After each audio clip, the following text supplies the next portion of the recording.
Welcome. This is Astrology Insight Now, a weekly forecast program with astrology and other ways to help you make the most of your week and to heighten confidence for daily life. It's run by Pamela Cuccinell, that's me, the astrologer, and I invite you to find out more about my work at insightoasis.com. I look forward to your joining us every week. Please share with your friends, and here we go. Who has noticed that the pace is starting to increase? Mars went direct yesterday, and here we are, February 24th. And I begin discussing yet another week. With Mars direct, there is momentum that's building, and also frustration starts to get unleashed, and some people or situations may start to move a lot more quickly than with thought and consideration. The stops are removed.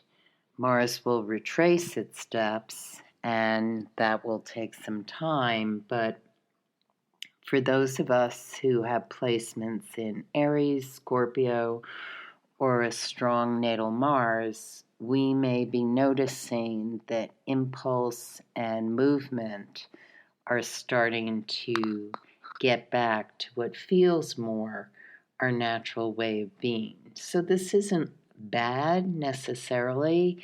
It's simply that when Mars is retrograde, there can be more delays. And with looking at the news and situations going on, it may look as though things have been pell-mell moving at rapid pace.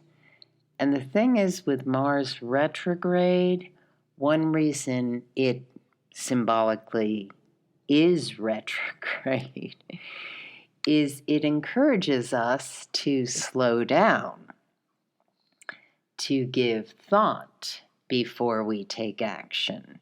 So actions taken without thought, consideration, and strategy have a tendency to start to unravel when Mars is direct and going over everywhere it had been retrograde. So it's going to be, shall we say, an interesting month or so as this all really starts to accelerate and unravel. Ideally, as we're using Mars direct appropriately, we start to rev our engines, we've taken care of our motors, we've looked into how we're going to move forward in a calculated fashion, and we can start to explore and see how that goes. So on February 24th, the moon is in the sign of Capricorn, and it does, in the wee hours, and the times I give are Eastern time, so depending on where you are on the planet, that changes things. But in the wee hours, we have this almost confrontation piece with that Mars energy. And for some of us, if we're sleeping, this can come through the dreamscape. It might be an action dream or something that is propelling us forward. We may or may not remember it if we're actually awake at this time or in another part of the world where it's daylight. Then the thing to be aware of are bursts of anger or frustration, and we just want to temper that with an awareness that this is temporary and adjustments must be made. It's never really a good idea to engage with a fast burst of anger.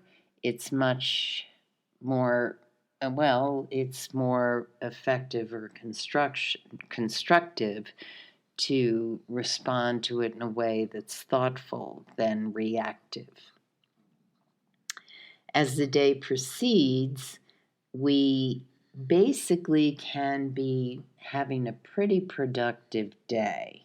This is in the waning moon cycle. It's just a couple of days before the new moon. So we're basically on the threshold of what's known as the dark of moon. So it's really ideally a time when we're finishing up projects, kind of putting things, shelving things we don't really want to deal with or think about in the coming month, or just clearing our desk of projects that we really have decided we don't have time for or we're not going to invest a lot of energy in. The moon goes through a period from, well, basically early morning until early afternoon when it's really good with this energetic thrust. As we get more to later afternoon, evening, we're more in a time that is very therapeutic and beneficial for, well, imagination, uh, spiritual endeavors, thinking about how we're going to construct, dream, or create our next steps going forward. So ideally, we get the bulk of our work done throughout the day, even early evening. But as we approach the later part of the evening, we're in a more reflective time where we can have very productive downtime, sleep, and dreams. The moon enters Aquarius as of 12:40 a.m. on Tuesday the 25th.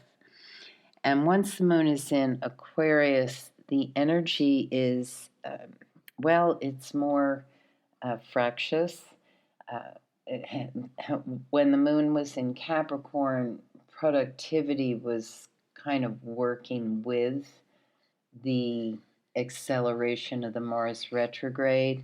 Now, with the moon in Aquarius, there can be a lot of posturing that goes on, a lot of sense of, I want to do this way. And especially for those who are early risers, there can be this pre-dawn sense of, this is where I want to put my energy, thrust, and power. And that is a great concept, depending on where you want to put it. As we know, not everyone wants to put power and, their concepts in ways that are productive for most people. Even for those of us who have a very strong sense of justice and want to shift the direction of where the world seems to be going, which is kind of spiraling out of control. I mean, you'd have to be pretty not aware of what's going on to think, ooh, everything's looking good. It's not. And 2025 was always going to be the time of massive revolution and turmoil. What's been interesting from my perspective, and also admittedly at times terrifying, is that it seems as though there's basically a lot of uncontrolled energy that is dominant and suffocating. When I look at configurations in the sky, like this moon in Aquarius over the next couple of days, the 25th and the 26th, they speak a lot of kind of counter-revolution to revolution. So if you've been feeling as though everything is turning in the wrong direction, well, basically part of why we are where we are is because there wasn't enough momentum to create a more, well, shall we say, gentle or organic revolution. We basically are in a situation where the what I call land grabs or power grabs are such that the groundswell of counter revolution is really starting to boil up, bubble up. It's going to be what it needs to be. And on days like these dark moon days before the new moon on the 27th, we can really open up to unexpected inspiration, revelation, and because of the configurations right now, it can feel like something we don't really want to recognize. It can be a surprise, an upset, something that kind of hits us from a place that we didn't see coming. Think about an inky black sky, which is where we're at when the moon is dark before the new moon starts to form its way again. That's when you can really see the stars, depending on where you are in the planet. And so, what we're invited to do with this moon in Aquarius over these dark moon days is to open up to the unexpected, the possible discomfort that pushes us in a direction that could be incredibly helpful for us to step into. What I think of is the tension of performing. I mean, there are that handful of people who just love to perform. They get in front of an audience and they just feel like they're swimming. They're just totally in their happy place.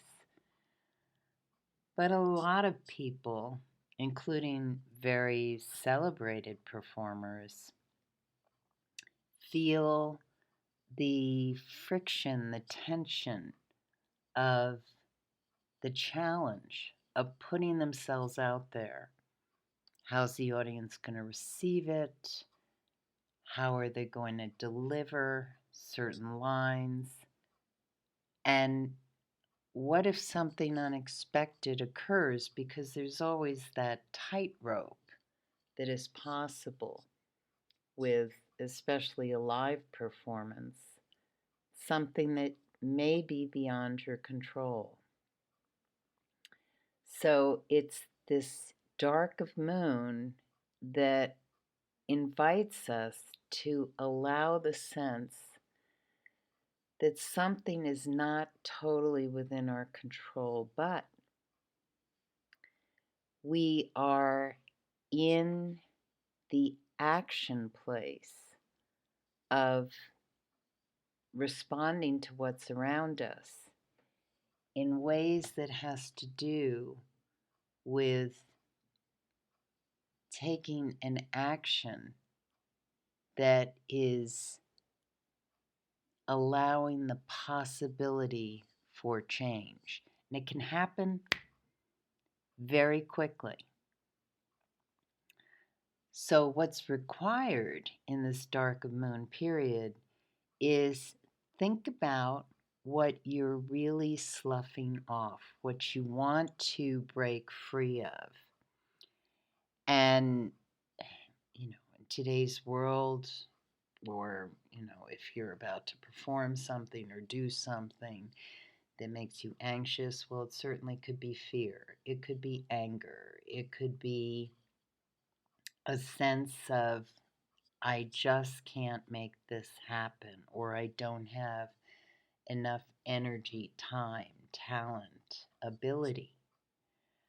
But when you're out there actually in that space, we can get this adrenaline rush that carries us to do something we hadn't really anticipated or expected we'd be able to do.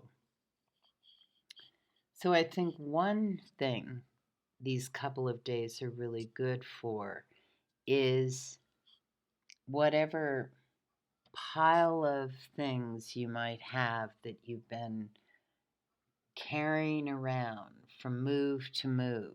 And I'm talking metaphorically also. It's not like everybody carries boxes of unlooked at data or journals or photos or ideas without touching them for years. And it can be tremendously liberating to move through it quickly, or making a decision that, I'm really done with this pile of clothes that I loved, but I'm never going to wear anymore, and pass it on to someone else. There's a tremendous charge in deciding that you're done with something. And that's available to many of us over these couple of days, because what's happening is we're about to crack in to something that allows really deep spiritual renewal, and that's the Pisces New Moon. So the moon goes void of course at 5:04 p.m. on Wednesday the 26th, and then we could be passing the point of most accelerated tension for some of us. And then the moon is void for the rest of the evening, which allows a lot of conversation, experimentation, exchange of ideas. Because the moon's void, of course, we can't really expect anything's going to go anywhere, but it's a great way to discharge whatever may be piled up or that you want to move, or to go through those boxes and just say, okay, done with this one. That's at least one box I'm not bringing into the next lunar cycle or into the next apartment I move into. Overall, it can be a very nice evening for networking, friend connections, exchanges online. But again, with a void of course moon, just don't expect anything's going to follow through in the way you discussed or thought it would happen, because there's just not the emotional glue that carries it to the next stage. You can revisit it on a good day time and recharge it, but if it begins at this point in time with the void moon, it can be something you're volleying around or thinking about and never really go any farther. So the 27th is when the new moon is in Pisces. It's at 9 degrees 41 minutes, and it occurs Eastern time exactly at 7:45 p.m. The moon enters Pisces at 3:46 a.m. that day.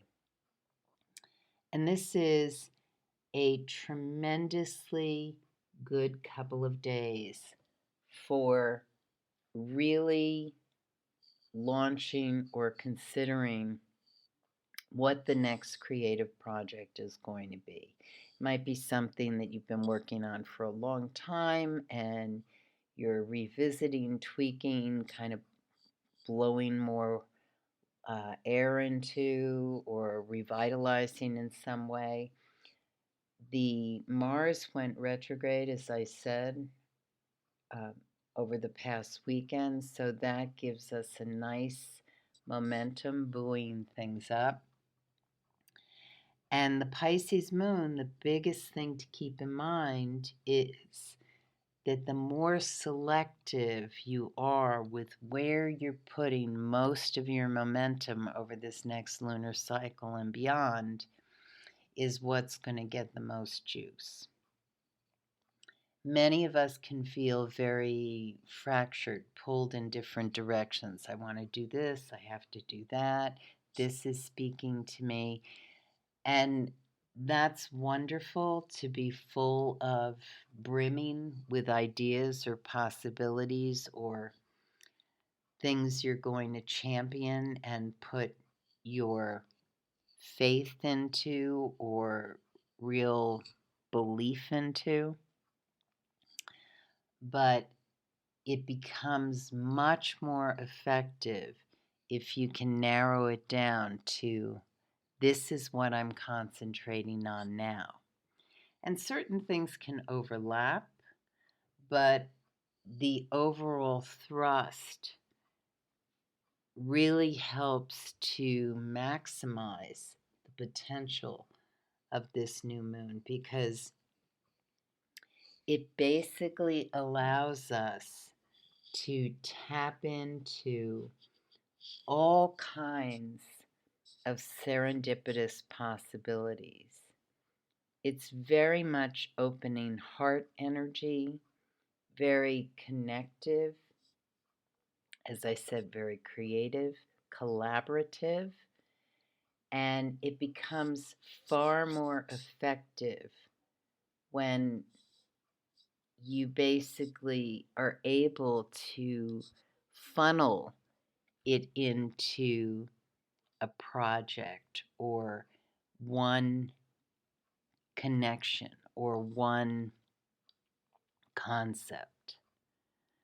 Now, that idea, concept, project can be something that reaches out and has its hands in a lot of collaborative things. But the focus really benefits if you are able to pour the lion's share of your focus into the one or couple of things. The most important piece here is, especially for people who have strong Pisces aspects, Jupiter and Neptune, is to make sure you know where you are on the spectrum of Piscean energy. And I'm going to explain that. There's so much to talk about each sign and each planet's symbolic meaning. Pisces has to do with the arc between the victim and the savior. And it's everything in between, the healer, the magician, the hermit, the artist, the person who sacrifices, the person who falls in addictions. And what we want to do is find the proper balance between this axis, because to feel like a victim or as though everything is a sacrifice and you have no real ability to create form is very nebulous and doesn't really accomplish anything. The ideal is to be in that space of nebulous energy where things don't have much form and float in the idea of connectivity. And it's one of the wondrous things when we meditate that open us up to this void, this endless possibilities where we can kiss infinity and a sense of ultimate oneness. But the work in this, unless one is a monk or a mystic and totally involved with just prayer, meditation, and basically disengagement from the world of commerce and connection and how people produce. Most people have to function within a system, a society in which they work, show up, create, connect, serve, that is something other than just meditation and quiet focus.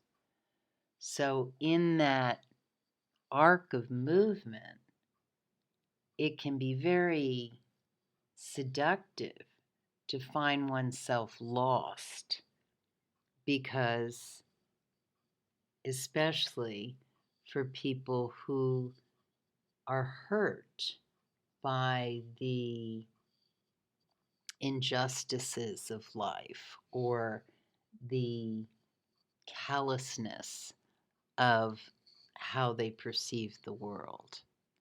And so the work becomes on this new moon to think in terms of how can I open my heart more and function in a way that is productive and caring and not feel like I'm swept in an undertow of greed and where it looks like so much of humanity is going, because that is an illusion. The reality is not the majority of humans want to destroy and usurp and take ownership of other people. And yet, that's the messaging that we're caught inside of, this fear and sense that there's just a animalistic survival of the fittest. So this new moon says, hey, what is it you can imagine that's beyond what you seem to see as being where we are at?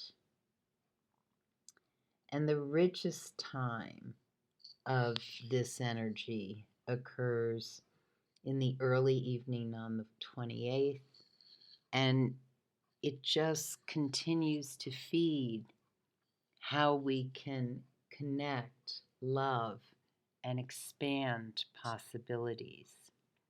Whether you're in conversation with people, whether you're by yourself, meditating or writing or imagining, but it's highly possible to invite in that higher octave of love that we so sorely need on the planet now to expand the possibilities of change. The moon goes void, of course, at 3:05 a.m. on Saturday the 1st. Venus goes retrograde this day at 7:36 p.m. Eastern Time, and earlier the moon has entered Aries at 4:52 a.m. Now this is a very dynamic weekend. It's not an easy weekend because with what I just gave you about imagining and expanding into love, we can see a boomerang reaction. And I feel like part of this is coming from whatever was going on Friday the 28th, when I know there's a heavy movement to boycott a lot of commerce. And so what that can do, that statement, and it may not be the only thing, it's just something I'm observing looking at the Venus retrograde that occurs on Saturday, is there's a real reaction to what feels like closing down the economy. And the interesting thing is Venus is the planet that has to do with love. It also has to do with money, because it's about what we think we deserve. And in a commercial society, money is how people are shown their value.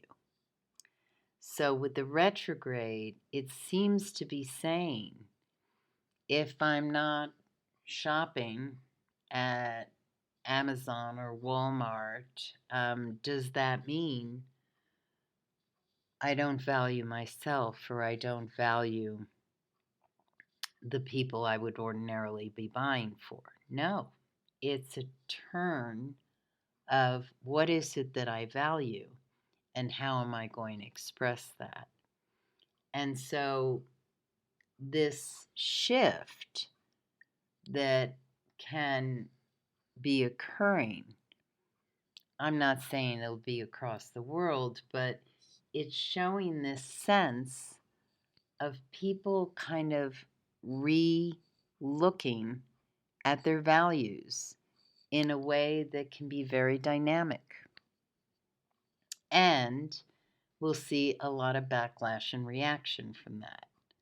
Not necessarily just commerce. It can be people you know, exchanges with someone you meet somewhere, but tempers can be very short, especially as we get towards Saturday evening and the early morning of Sunday the 2nd.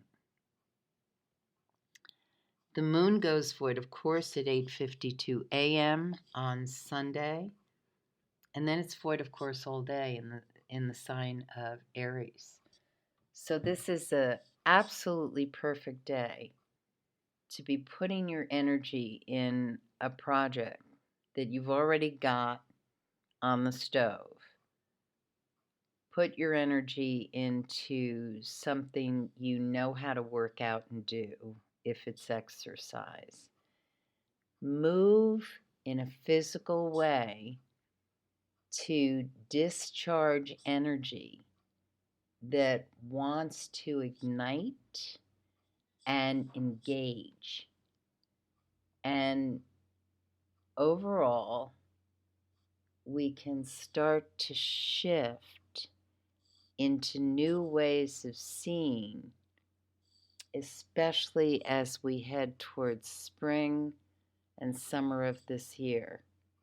And there's a lot of things that can happen very quickly, and the more eyes are on a vision of hopefulness and connectivity, with open hearts and hands to connect to people who are on the same page, the faster the momentum can shift. You have been listening to Astrology Insight Now. Please share with your friends, and if you'd like to make a donation, you can do so at astrologyinsightnow.com. Have a stellar week, and we hope to see you next time.